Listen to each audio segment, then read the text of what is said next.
Welcome back, friends. And for my next trick, we have homemade butter. So technically this is a one ingredient thing, but I add salt because I like salted butter. So all it is heavy whipping cream, and you put it in your mixer, not a blender. I'll explain why in a moment, but you put it in your mixer and you just mix the daylights out of it. I only added 2 of those little bottles to my mixer because 4 would have been way too much. This was full enough. So this took about 10 minutes. So don't let this super fast time lapse fool you. It took about 10 minutes.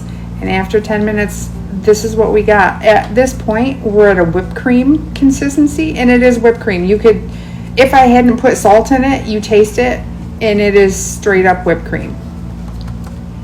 So if you're making a dessert and you want homemade whipped cream, there you go. So the reason I said you don't want to make this in a blender is because a blender spins so fast that it makes heat, and it doesn't let the cream do what it needs to do to get to the next step, which is right here. And if you've ever made homemade butter before, you know this makes a mess. And if you've not, you'll learn real fast. You need to keep it covered somehow. So this liquid that we're pouring off right now, that's buttercream. You guys, you made buttercream. The possibilities are endless with that, but that's a conversation for another time. So after you separate the butter and the buttercream, we're gonna take it over to the sink and we're gonna rinse the butter.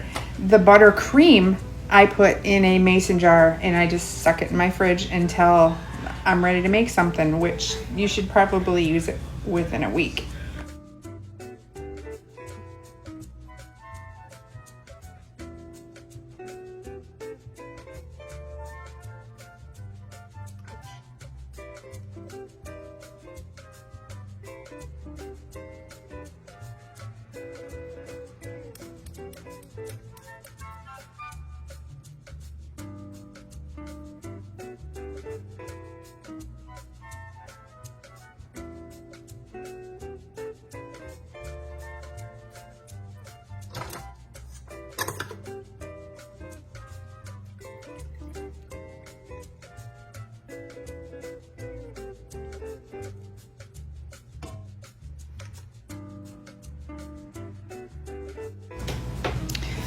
So the reason we have to rinse this is because that buttercream that's on your butter, it will get rancid. And all this hard work that you put in to making your butter, you don't want it to go bad. So you rinse it, there's no right or wrong way to do it. You just rinse it and squish it around. So after you're done rinsing it, just keep squeezing it just to get the rest of the water out to the best of your ability.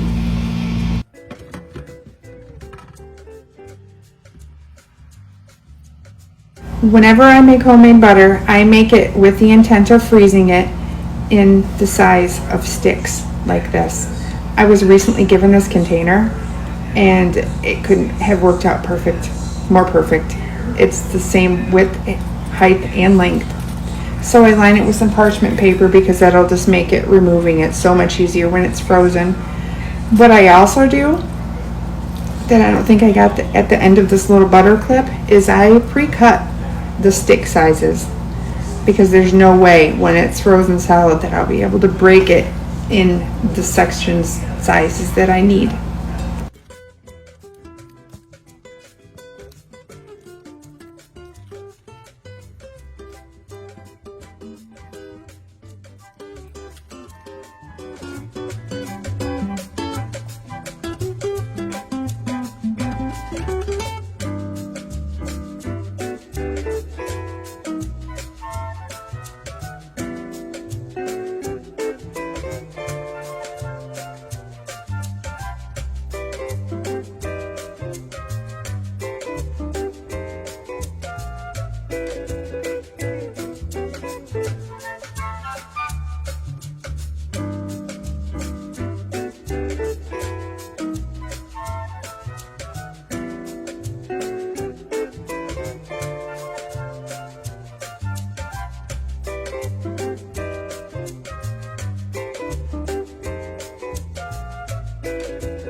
Remember when I said it makes a mess?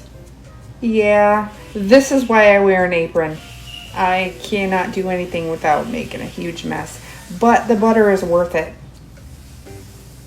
It's really good. Thank you for watching.